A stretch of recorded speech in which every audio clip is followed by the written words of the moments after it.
Thank you very much, everybody. It's an honor to have Bibi and Sarah with us, friends of mine for a long time, and we had a tremendous success together. And I think it will only go on to be even greater success in the future. So it's really nice to have you at the White House. It's nothing like the White House, and it's great to have you both and all of your wonderful people. Ron, we've worked together for a long time. And we've done well together. We had a great time. We say it's a lot of work, but we had a great result recently. And we're going to have a lot of great results, so it's great to have you. Thank you very much. Thank you. I want to express the appreciation and admiration, not only of all Israelis, but of the Jewish people, and many, many admirers around the world for your leadership of the free world, your leadership of a just cause, and the pursuit of peace and security which you are leading in many lands, but now especially in the Middle East. We have great opportunities. The President has an extraordinary team, and I think our teams together make an extraordinary combination to meet challenges and seize opportunities. But the President has already realized great opportunities. He forged the Abraham Accords. He's forging peace as we speak, in one country, in one region after the other. So I want to present to you, Mr. President, the letter I sent to the Nobel Prize Committee. It's nominating you for the Peace Prize, which is well deserved, and you should get it. Thank you very much. This I didn't know. Well, thank you very much. Thank you. Coming from you in particular, this is very meaningful. Thank you very much, Bibi. Thank you. Thank you for everything you're doing. Thank you. It's a great honor. Thank you. Thank you very much, everybody. Appreciate it. Have you spoken to any of the families of the victims of Texas flood? And can you talk about what you would like to do when you travel there on Friday? Well, we're going to just make it as comfortable as possible for the state of Texas. They have a great governor. They have wonderful senators. They have wonderful representatives, and we're going to work together with them. And we have been working really very hard. This whole table has been working. That was a terrible event. Terrible event. You saw that maybe where Texas was just absolutely so badly hurt by something that was a big surprise late in the evening.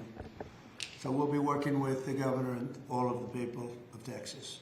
We'll be going on Friday. Mr. President, there was a security incident in northern Gaza today, right around the time that the Prime Minister was meeting the Secretary of State. This was the Wickoff. Does that, a number of IDF soldiers reportedly have been injured, possibly killed, does that in any way wrinkle in ceasefire negotiations with Hamas? I don't think so. They want it. They want to meet and they want to have that ceasefire. So I don't think so. Steve, could you respond to this? You know about it? Well, I think it's terribly unfortunate. Terribly unfortunate. We were just talking about it, how tragic it is, but we have an opportunity to finally get a peace deal, Mr. Prime Minister, as we discussed, and I'm hopeful for it very quickly. Mr. President,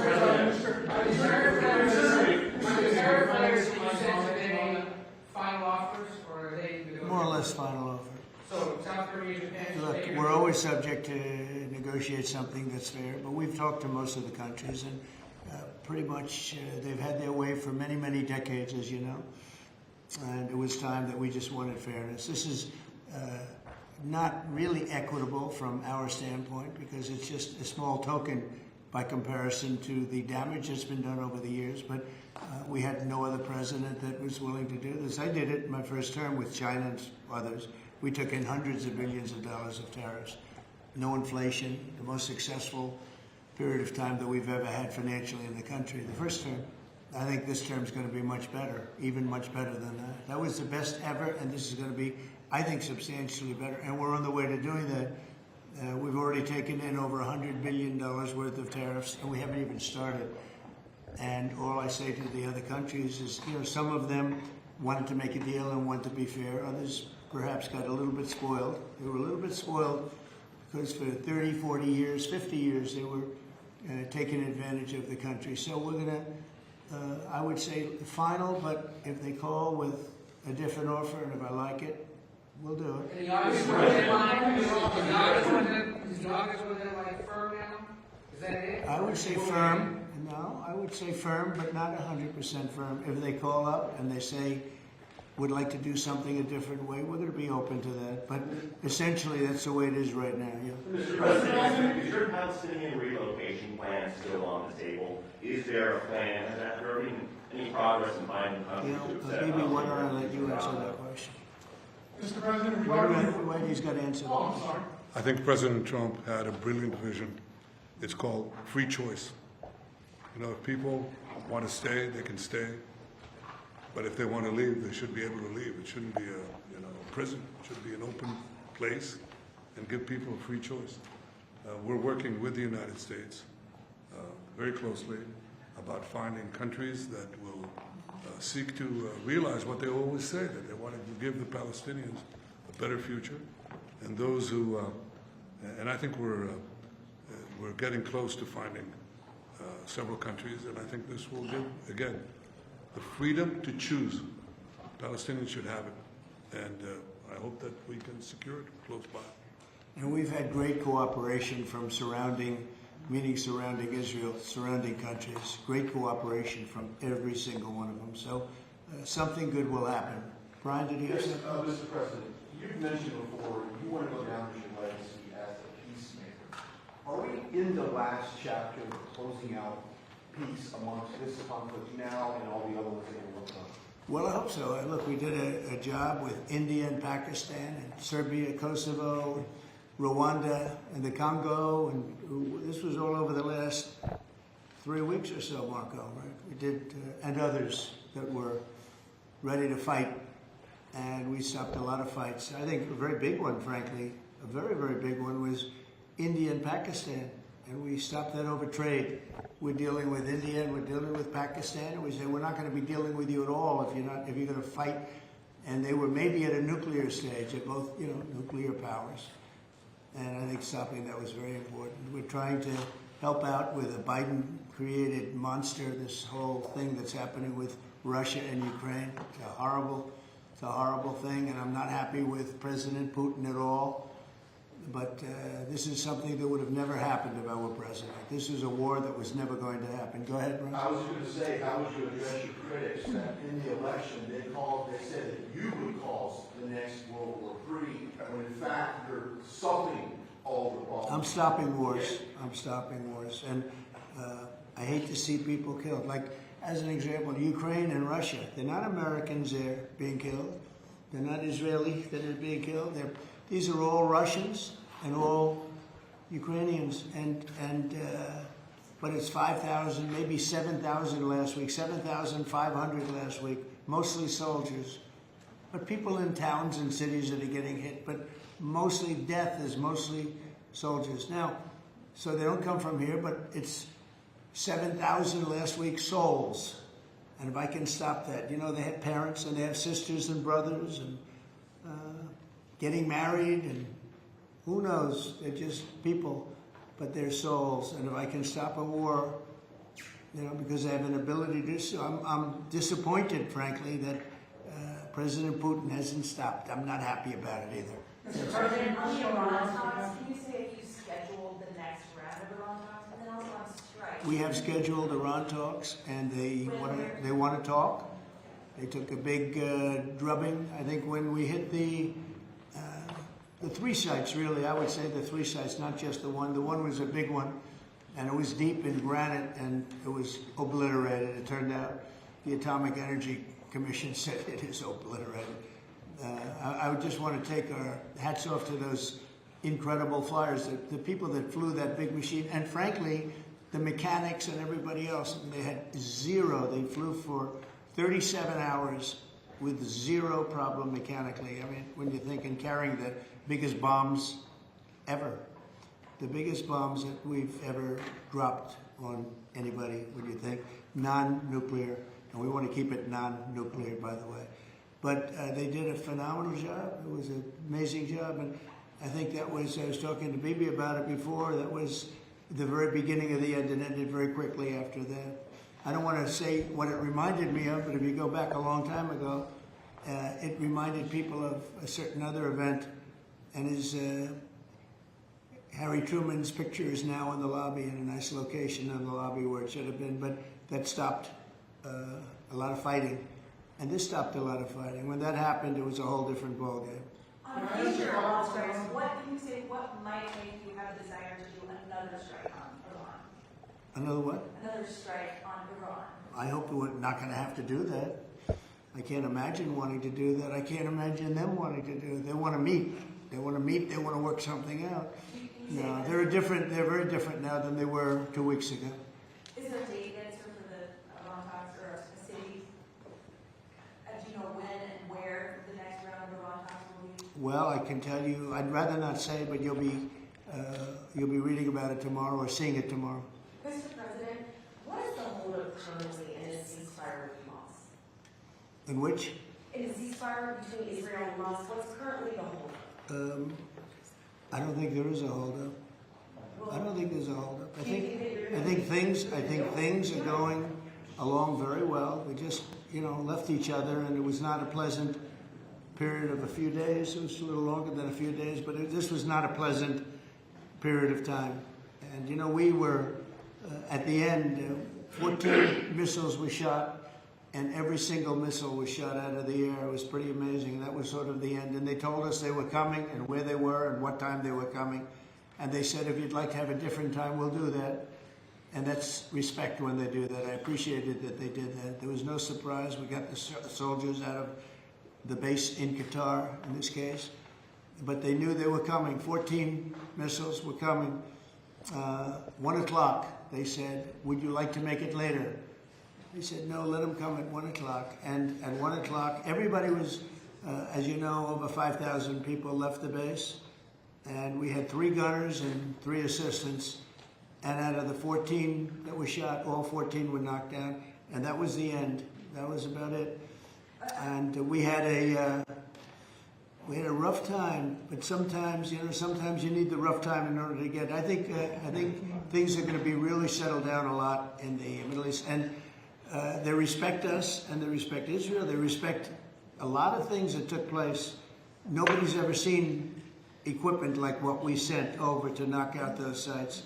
But when those sites were knocked out, that was the end. Do you think that there can be a two-state solution that creates an independent? I don't know. I'd ask Bibi that question. You have the greatest man in the world to answer that age-old question, two-state. Go ahead. You give him your honest answer. I think the Palestinians should have all the powers to govern themselves, but none of the powers to threaten us. And that means that certain powers, like overall security, will always remain in our hands. Now, that is a fact, and no one in Israel will agree to anything else because we don't commit suicide. We want life, we cherish life for ourselves, for our neighbors, and I think we can work out a peace between us and the entire Middle East with President Trump's leadership, and by working together, I think we can establish a very, very broad peace that will include all our neighbors. Mr. President, I have a question on Iran. You asserted that there's complete and total destruction of the nuclear facilities. So what is the basis of the talks going forward? Is it to cap future nuclear activity? Is it ballistic missiles, terror support, economic-based opportunities? It's really a good question because if you remember when it was done, I sort of said, what's the purpose of talking? It's been knocked out completely. But they've requested a meeting, and I'm going to go to a meeting, and if we can put something down on paper, that will be fine. That'll be good. I think they've gained a lot of respect for us. I think they've gained a lot of respect for Israel also. But they would like to meet, and we're going to have a meeting. Steve, when is that meeting going to be? Do you want to say? Rather, very quickly, in the next week or so. So we'll see what happens. I think it would be nice to memorialize it, put it down, but because of the incredible result of that attack, if you want to call it an attack, I didn't think it was necessary to have it in writing. I think we spoke. I mean, that speaks much louder than writing. But I can also understand why they'd want it. And they've been very nice. They've been very respectful. And it began by them telling us about 14 they had to do. You know what 14 represents, right? Do you know what 14 represents? Right? You know that, right? The number of bombs dropped. So it was, representative. We got them all. Yeah, please, behind you, please. No, you. Oh, me? So this is a question to the Prime Minister. The likely next mayor of New York City, Zoran Matan, a Democratic socialist, the vocal critic of Israel and of yourself, and has said he would arrest you if you came to New York City if he was mayor. Is that something you take seriously, or are you concerned about that? Do you have a response to that? No, I'm not concerned about that. I'll get him out. Look, there's enough craziness in the world, but I guess it never ends. I mean, you have this is folly, and it's it's silly in many ways because it's just not serious. But what is serious is the question I was asked before. After October 7th, people said the Palestinians had a state, Hamas state in Gaza, and look what they did with it. They didn't build it up; they built down into bunkers, into terror tunnels. After which they massacred our people, raped our women, beheaded our men, invaded our cities and our towns and our kibbutzim, and did horrendous massacres, the kind of which we didn't see since World War II and the Nazis, the Holocaust. So people aren't likely to say, let's just give them another state, it'll be a platform to destroying Israel. We'll work out a peace with our Palestinian neighbors, those who don't want to destroy us, and we'll work out a peace in which our security, the sovereign power of security, always remains in our hands. Now people will say it's not a complete state, it's not a state, it's not that. We don't care. We've vowed never again. Never again is now. It's not going to happen again. So we'll see you in New York next year? Oh, well, look, I'm going to come there with the President Trump, and we'll see how do you know who the mayor will be? I don't know that. Do you know that? He's going to be very fine, and who knows, we don't know who the mayor's going to be yet. But this is a communist. He's not a socialist, he's a communist. And he said some really bad things about Jewish people, and he said some really bad things about a lot of people. And I think he's going through a little bit of a honeymoon right now, but he might make it. But it all comes through the White House. He needs the money through the White House. He needs a lot. He's going to behave. He'll behave. He better behave, otherwise he's going to have big problems. But it's a philosophy that this country is not ready for, and it never will be. By the way, we have a man with us who thought this was going to be a very glamorous, easy job. He's the ambassador to Israel, Mike Huckabee, former governor, former everything. I'd say he's a former everything, and respected and loved by everybody. And he loves Israel. He loves the state of Israel, and nobody loves it much more. And he's not Jewish, and he loves Israel. And he wanted to be there. I said, Mike, it could be dangerous. No. Well, at least I was right about that. He was in every bunker you can be in. He was running around from bunker to bunker, but he's still with us, fortunately, and he's done a great job. Would you say a few words, Mike? Just want to say what an honor it is to serve you, Mr. President, and to see a historic horizon that we're looking at in the Middle East. And when the President made his trip to the Middle East, and then he really reached out to the new Syrian government, knowing they needed a partner, and knowing that they could pick the wrong partner. And what the President did, which took us all off guard, but the strategic move in that has set up something that is absolutely historic. And Mr. President, I don't even think you fully comprehend the impact that you're having on the region in a way that is so remarkable. And it was your leadership, your foresight, you did that. When the B-2s went in, the celebration, the sense of partnership that you gave with the Israeli people was so dramatic. But the message was bigger than to Israel. It was a message to the world. America's friends can trust us, but America's foes had better fear us. And that is a message that the President sent to everyone on the planet. And it is a message that will resonate toward a matter of peace, the likes of which I don't think we've ever seen. So thank you. Great job, you did. Thank you. They love you over there. They respect him and they love him. It's very, very interesting. We had the pilots here yesterday, as you know, and they were incredible. And we also had the mechanics. We had a lot of people here that had to do, I think about 170 people that had to do with that incredible journey.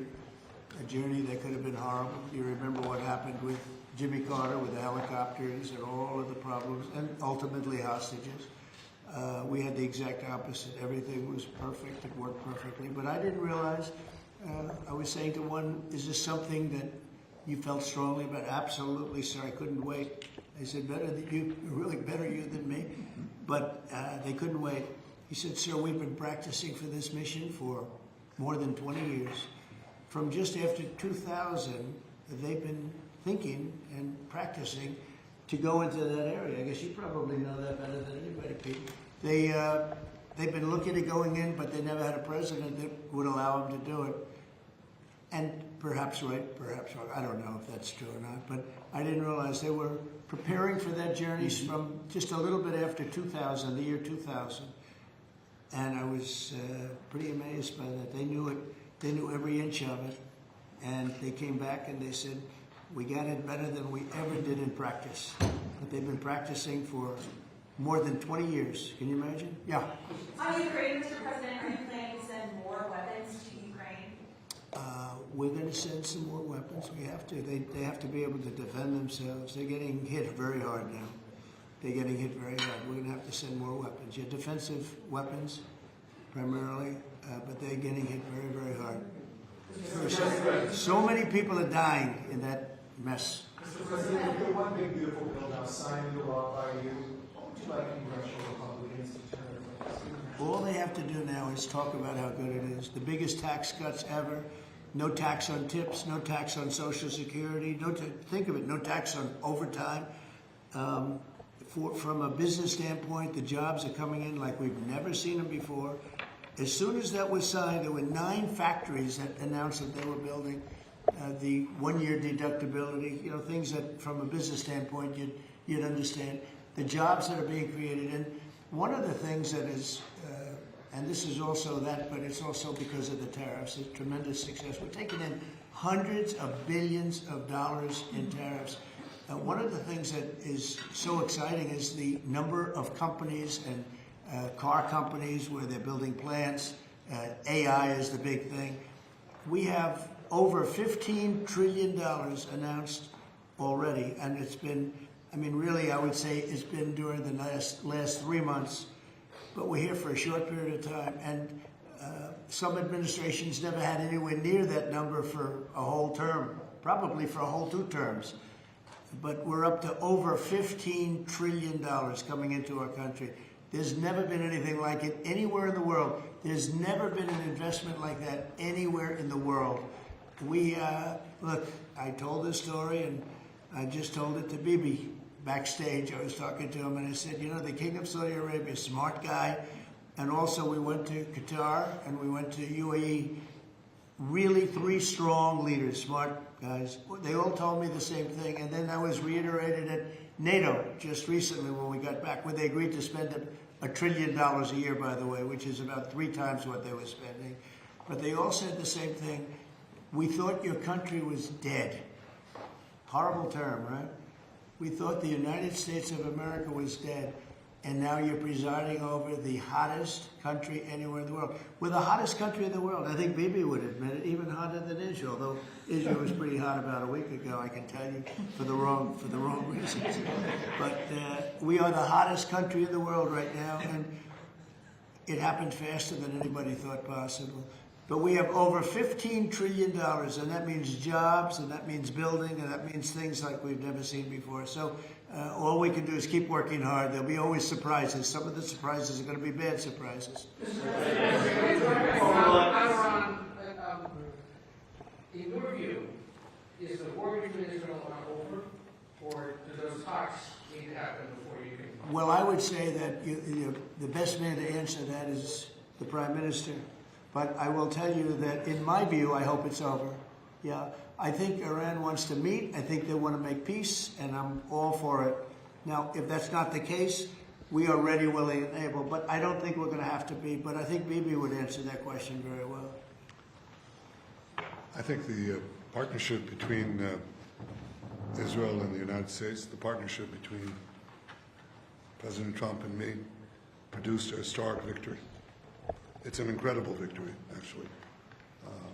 It brought the greatest capabilities of the United States that are unmatched with the great capabilities of Israel and the army of Israel, pilots of Israel, soldiers of Israel, and the Mossad. And the combination of these two extraordinary capacities produced a decisive result.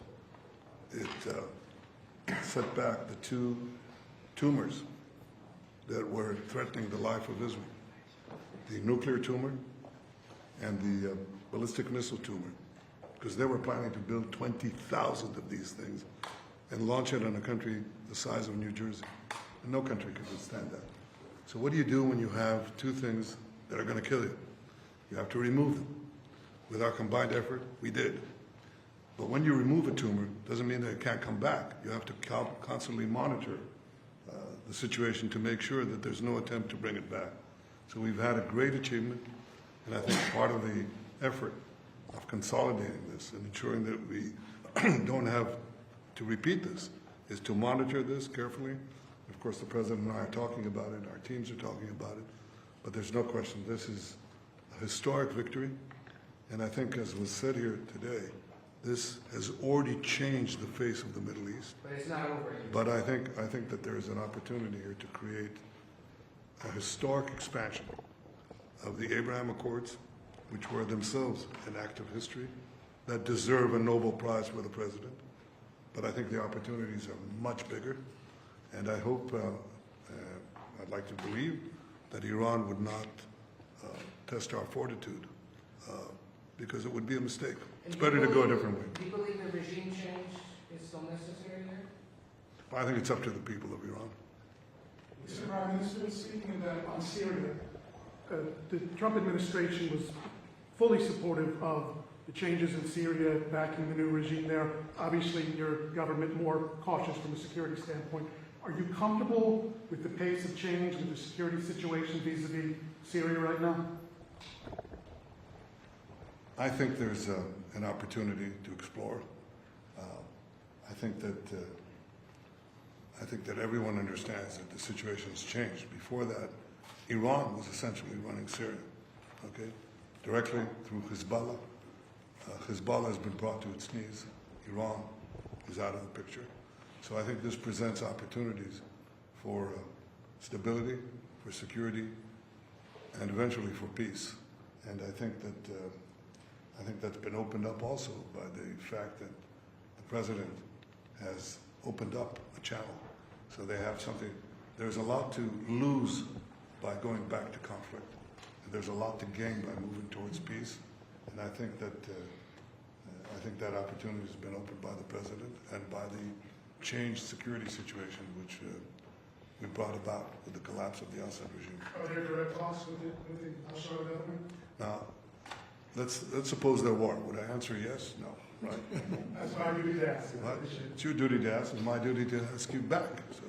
You know, at the request of a lot of countries in the surrounding area of the Middle East, including Bibi, we took the sanctions off Syria, and I met the new leader.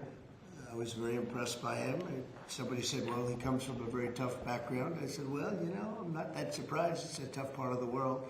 But I was very impressed by him. But we took the sanctions off because we want to give them a chance. They would never have had a chance without the sanctions. And one of the things we have with Iran is, you know, we have they call biting, they are very biting sanctions. And I would love to be able to, at the right time, take those sanctions off, give them a chance at rebuilding, because I'd like to see Iran build itself back up in a peaceful manner and not going around saying death to America, death to the USA, death to Israel, as they were doing. You know, they were the bully of the Middle East, and now they're not the bully anymore. But they were saying terrible things, and I would like to see them. They have such potential. You know, they have the oil power, and they have great people, smart people, energetic people, amazing. And I know so many Iranians from New York. I have a lot of friends, and they're great people. So it's a shame when you see a thing like this happen. But I think that taking the sanctions off of Syria is going to give Syria a great shot at making it. Mr. President, let me follow up with a congressional question. Are there any executive orders that you'd like to see Congress focus on when they come back in session? Do you have any that you prioritize to go first? Well, we've done a lot of them in the last, as you know, and I always say the great, big, beautiful bill. I add the word great. But it was the largest bill of its kind ever passed. We were talking about it before. It was beauty. But you know, a lot of the things that we did, executive orders, have been codified in the legislation that we just had passed. And we're going to be sending it a lot more over the next period of about 2 months separately. But a lot of it was part of that beautiful big bill. President, on tariffs, what happened to 90 trade deals in 90 days? Oh, we've spoken to everybody. We know it's all done. Well, I told you, we'll make some deals, but for the most part, we're going to send a letter. We're going to say, welcome to the United States. If you'd like to participate in the greatest, most successful country ever. I mean, we're doing better than ever. We have, I don't think, and you're going to see these numbers soon. We've never had numbers like this. We've never had investment like this. We have more than 90. We're going to have much more than 90, but most of those are going to be sent a letter. This is exactly what I said. Now, we've made a deal with United Kingdom. We've made a deal with China. We've made a deal. We're close to making a deal with India. Others we met with, and we don't think we're going to be able to make a deal, so we just send them a letter. If you want to play ball, you have to. This is what you have to pay. So as far as I'm concerned, we're done. We're sending out letters to various countries telling them how much tariffs they have to pay. Some will maybe adjust a little bit depending if they have a cause. We're not going to be unfair about it. And actually, it's a small fraction compared to what we should be getting. We could be asking for much more, but for the sake of relationships that we've had with a lot of really good countries, we're doing the way I do it. But we could be getting a lot more. We could ask for a lot more than what we're asking for. When you say we're done, because you're sending the letters, to follow what Ed had asked earlier, you're counting these as deals by saying, here's the tariff rate, we're going to... I'm saying, here it is, congratulations, welcome to the United States. I hope you make a lot of money, and you're going to pay us money. They were ripping us. They were charging us tariffs at levels that nobody's ever seen before. We have some countries that were charging 200% tariffs and making it impossible to do business. And what the tariffs are doing is they're driving people in and companies into the United States. That's why we're building all of the work that you see happening in this country right now, and it's at a record level. All the factories, all of the AI institutions that are being built, it's largely because, well, I think it's because of November 5th, a good election, and I think it's because of the tariffs. Thank you all very much. Thank you. Thank you. I don't know, but it looks good to me.